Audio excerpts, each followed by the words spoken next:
భారీ అంచనాలతో తెరకెక్కుతున్న దేవరా చిత్రం సెప్టెంబర్ 27వ తేదీన ప్రేక్షకుల ముందుకు రానుంది.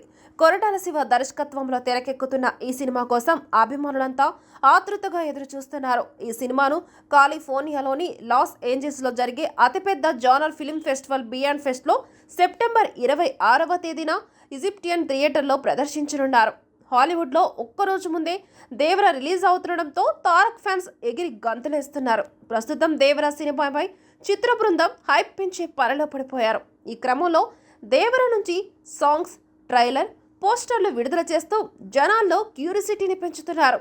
మరో 2 వారాల్లో విడుదలవ్వబోతున్న ఈ చిత్ర ట్రైలర్ ఈవెంట్ ముంబైలో గ్రాండ్గా చేశారు. అక్కడ ఎన్టీఆర్ ప్రమోషన్ ఇంటర్వ్యూలు కూడా చేశాడు. ఈ ఇంటర్వ్యూలో బాలీవుడ్ ముద్దుగుమ్మ ఆలియా భట్తో తారక్ స్పెషల్ ఇంటర్వ్యూ చేశాడు. అయితే గతంలో ఆర్ఆర్ఆర్ సినిమాతో ఆలియా, రామ్ చరణ్, జూనియర్ ఎన్టీఆర్ కలిసి నటించిన విషయం తెలిసిందే. కాగా ఇప్పుడు ఆలియా ఇంటర్వ్యూలో కనిపించడంతో జనాల్లో ఆలియా కూడా దేవరా చిత్రంలో నటిస్తుందా అనే అనుమానాలు వ్యక్తమవుతున్నాయి. అంతేకాకుండా ఈ బాలీవుడ్ బ్యూటీ దేవరాలో గెస్ట్ అపిరెన్స్ ఇచ్చిందని, చిన్న పాత్రలో మెరవనుందని బాలీవుడ్ సినీ వర్గాల్లో టాక్ వినిపించింది. తాజాగా ఈ వార్తలపై ఆలియా భట్ స్పందించి నెటిజన్లకు క్లారిటీ ఇచ్చింది. దేవర సినిమాలో నటించట్లేదని తెలిపింది.